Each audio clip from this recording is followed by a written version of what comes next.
Hey everyone, it's Will, Gamer Dad, with another video for you.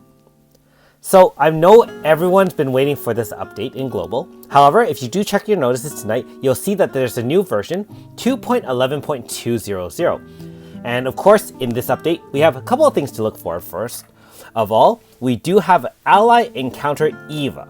So again, if you're not familiar with this is a global first unit. That means that Japan has not had a chance to play it or see anything.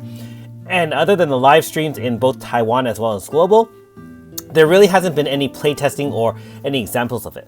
So that being said, this is going to be obviously very exciting, global first unit. Now the last global first unit we had was Melissa last year on the 2-year anniversary. And of course, for our 3rd-year anniversary, we have something extremely powerful in the form of Eva, or Eva, I guess, as Scott from the global channel would say. She obviously looks like she is related to dragons or dragon gods. So I'm wondering if she's related to Tirmis or perhaps Snake Liver Damaku, so on and so forth. Now that being said, she looks extremely powerful at first glance from some of the information that's come out from the Taiwan as well as global live stream. First of all, she is a magic zone setter. So this is our 3rd dedicated magic zone setter. I know that Surge can do that kind of dual zone, but in terms of strict magic zone users, this would be our 3rd.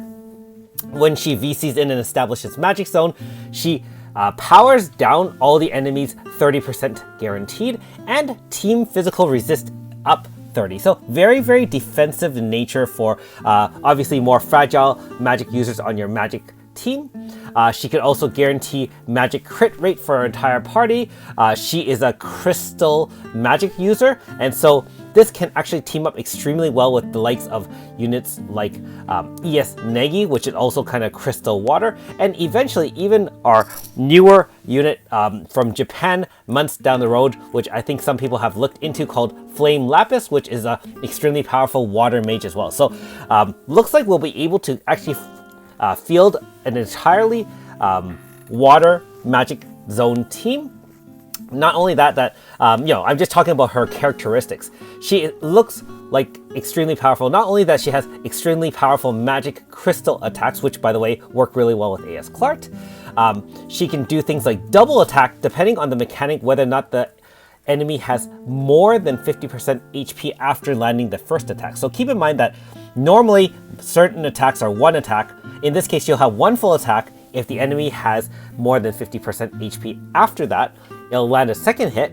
And if you remember that crystal units can have that copy thing, I believe that can lead to up to 4 hits with one move, which sounds really, really interesting and really, really powerful. However, obviously, haven't seen too any videos about it, so can't really say for sure how that will interact in the likes of things like AF and bar gain, for example, or whether or not it would slow down, being that, normally during Crystal Lunatic, your AF bar doesn't charge during those additional hits, things like that.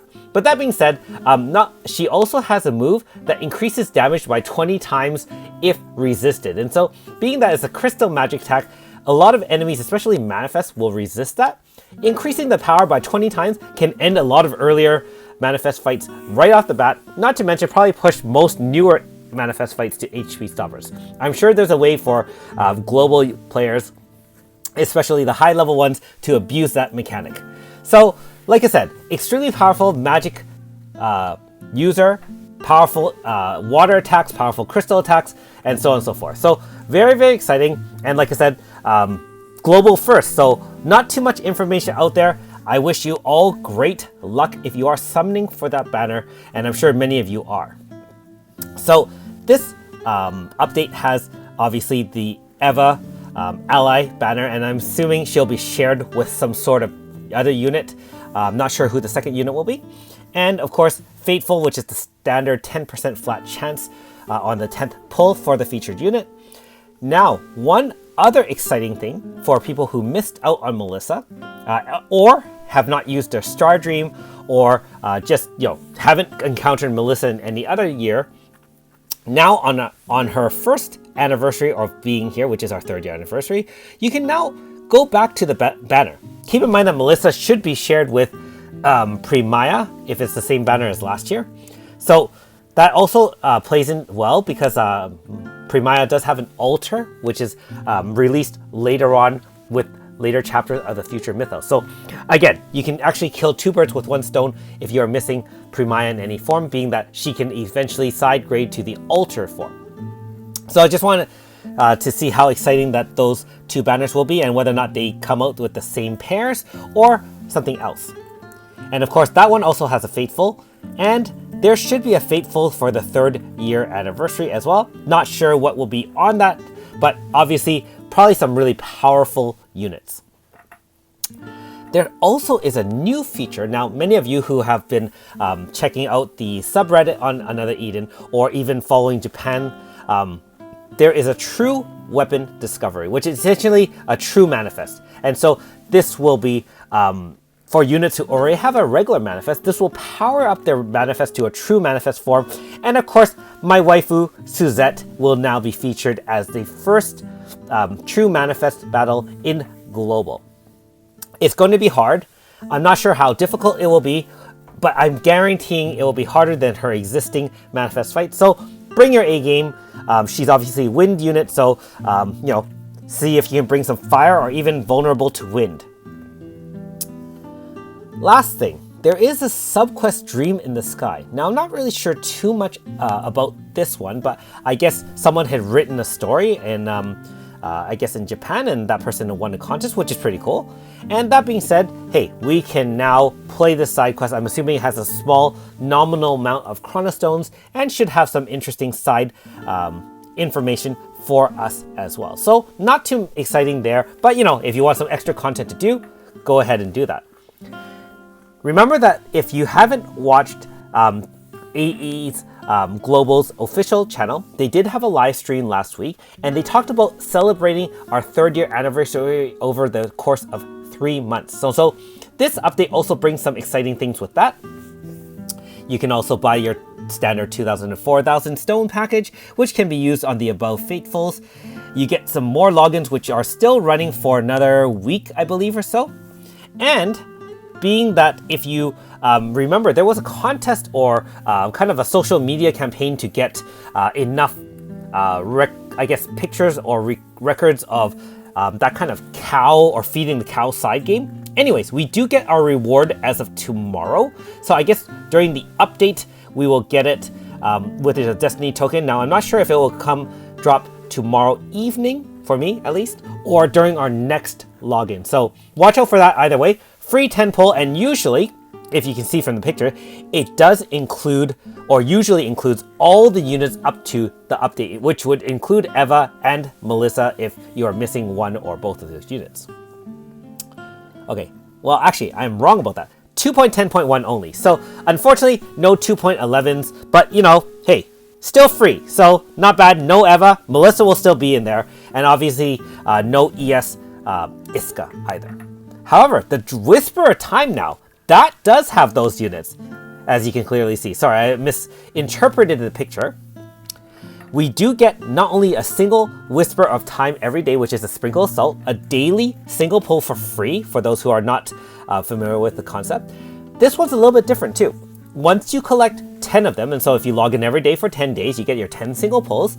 You will also get a Whisper of Time drop, which is pretty unique. You get a guaranteed 5-star random. So after the 10 pulls, you get a single 5-star random. Keep in mind there's almost 95 stars in the game, including their AS versions, and so the chance of you hitting any particular one is about 1% or so. However, it is a free 5-star. You might get lucky and get more light or shadow in a unit you already want, or you might get a completely new unit or a new form of a unit you don't have. So hey, free is free. This is another essentially 10 singles of 5-star. You get another Destiny token, discounted packages. We have Eva as our global first. We have our True Manifest Suzette waifu. Wow, this is a pretty exciting update, at least to me. Let me know in the comments below how you feel about that as well. Should be a lot of people looking forward to this summon. And again, you can let me know either here on the comments whether or not you are summoning, or you can let me know tomorrow because I will do a should you summon video on those banners as well. Finally, after all that updating, 3rd character popularity vote is going on. So again, I believe this will be in your notice. This will happen as of tomorrow's update, and you can vote, and I believe you get some chrono stones for it, which is 100 stones, and you get to vote. And keep in mind, what you vote for does influence the banner that follows. So usually for each anniversary, they kind of choose the top 18 or 19 gacha units, and they increase the odds on an anniversary banner, which is essentially 50% up rate instead of 3.6% for a 5-star. You get about 5% chance. And of course, the most popular units are usually the most powerful and awesome units as well. So awesome stuff. Lots and lots to digest, and like I said, lots to hope for as well. So I mean, regardless of what your stone count is, at least we have a lot of free pulls, and for those who have a lot of stones or even a few stones, hey, good luck on Eva. I will probably be pulling, and I will show the results of my success or my misery in the upcoming day or days. Anyways, thanks for watching. We'll see you next time.